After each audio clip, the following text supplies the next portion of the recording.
Go yard. I got so much motherfucking design on right now. Break it down, bring it back, make it clap. I got 3 old thoughts, new guap, wear that thing. Bitches on my line, and you know they come strapped. Hold up, what it not, 45, stop it, cash right, whoa. How you fucking with these hoes, I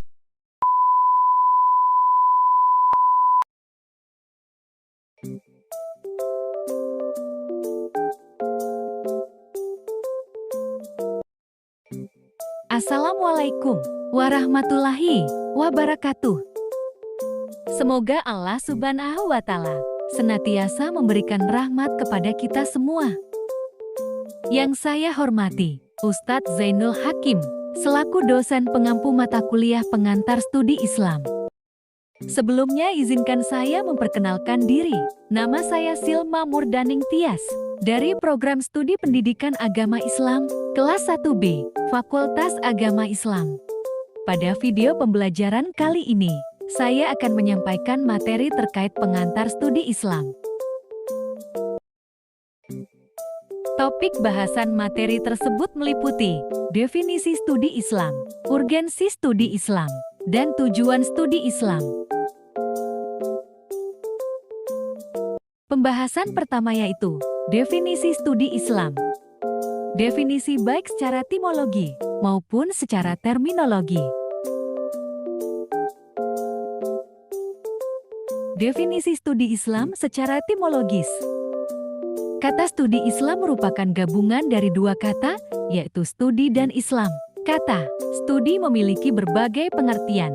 Rumusan Lester Crowe dan Alice Crowe menyebutkan bahwa studi adalah kegiatan yang secara sengaja diusahakan dengan maksud memperoleh keterangan, mencapai pemahaman yang lebih besar, atau meningkatkan suatu keterampilan. Sementara pengertian Islam secara etimologis, yaitu patuh, tunduk, taat, dan berserah diri kepada Allah, dalam upaya mencari keselamatan dan kebahagiaan hidup di dunia dan akhirat, yang dilakukan secara sadar dan atas kemauan dirinya sendiri, sebagai panggilan dari fitrah dirinya sebagai makhluk, yang sejak dalam kandungan, telah menyatakan patuh dan tunduk kepada Allah. Dari ulasan tadi, dapat dikatakan bahwa pengertian studi Islam secara etimologis adalah usaha sadar dan sistematis untuk mengetahui dan memahami, serta membahas secara mendalam seluk-beluk atau hal-hal yang berhubungan dengan agama Islam, baik ajaran, sejarah, maupun praktik-praktik pelaksanaannya secara nyata dalam kehidupan sehari-hari. Selanjutnya, definisi studi Islam secara terminologis. Beberapa ahli mengemukakan pendapat sebagai berikut.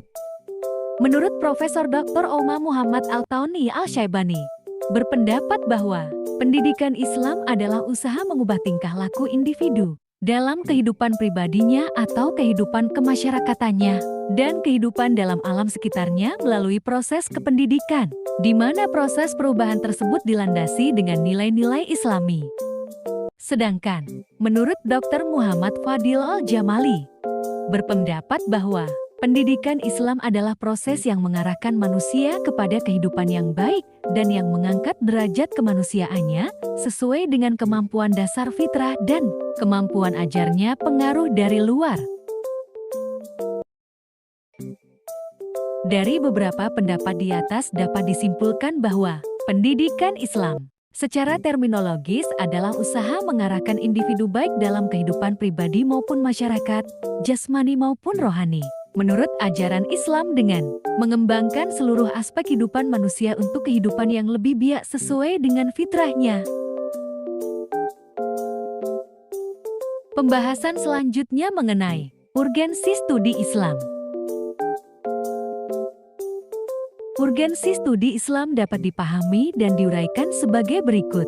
Pertama, munculnya perbedaan pandangan antara insider dan outsider yang memerlukan jalan tengah. Problem insider dan outsider muncul pasca jatuhnya kejayaan Islam, lalu ilmu pengetahuan pindah ke barat. Dari sini orang-orang barat kemudian mulai mempelajari Islam yang pada akhirnya muncul kajian orientalisme. Pada saat itu studi Islam di barat didorong oleh kebutuhan akan kekuasaan koloni untuk belajar dan memahami masyarakat yang mereka kuasai. Sehingga studi Islam di barat juga perlu diuji. Kedua, umat Islam berada dalam kondisi problematik. Seperti yang kita ketahui, saat ini umat Islam berada dalam posisi yang terpinggirkan dan lemah dalam berbagai aspek kehidupan. Sementara di sisi lain, dunia terus berkembang dengan modernisasinya. Dalam kondisi tersebut, umat Islam dituntut untuk melakukan gerakan pemikiran yang diharapkan dapat menghasilkan konsep pemikiran yang cemerlang untuk mampu bersaing dengan perkembangan globalisasi. Ketiga, umat manusia dan peradabannya berada dalam suasana problematis. Dengan rumitnya problematika yang terjadi saat ini, hal ini bukan hanya tantangan bagi bangsa modern yang memunculkan kemajuan ilmu, pengetahuan dan teknologi tersebut, namun juga bagi seluruh umat manusia, termasuk umat Islam. Pembahasan berikutnya yaitu tujuan studi Islam. Tujuan studi Islam sebagai berikut. 1. Untuk mempelajari secara mendalam apa sebenarnya hakikat Islam itu, dan bagaimana posisi serta hubungannya dengan agama-agama lain dalam kehidupan budaya manusia. Sehubungan dengan hal ini, studi Islam dilaksanakan berdasarkan asumsi bahwa agama yang diturunkan oleh Allah adalah untuk membimbing dan mengarahkan serta menyempurnakan perkembangan agama terdahulu. 2. Untuk mempelajari secara mendalam pokok-pokok isi ajaran agama Islam yang asli, dan bagaimana penjabaran dan operasionalisasinya dalam pertumbuhan dan perkembangan budaya dan peradaban Islam sepanjang sejarah. Studi ini berasumsi bahwa agama Islam adalah fitrah, sehingga pokok-pokok ajaran agama Islam tentunya sesuai dengan fitrah manusia, yang mana fitrah merupakan potensi dasar, pembawaan yang ada dan tercipta dalam proses penciptaan manusia.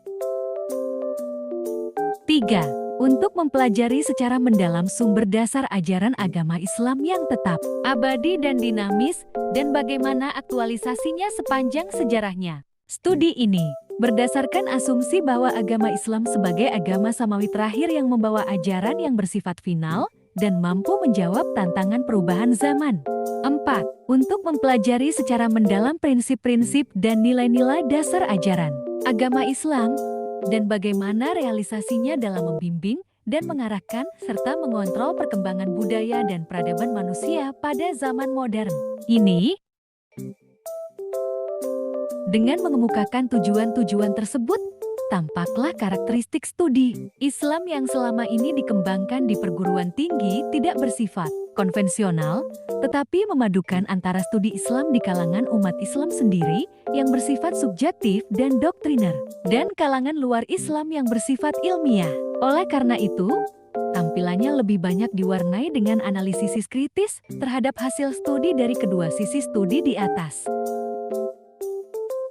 Itu tadi pembahasan dari saya mengenai definisi, urgensi, dan tujuan studi Islam. Apabila ada kesalahan kata dalam penyampaian, mohon dimaafkan. Dan semoga ada guna dan manfaat. Sekian dan terima kasih. Assalamualaikum warahmatullahi wabarakatuh.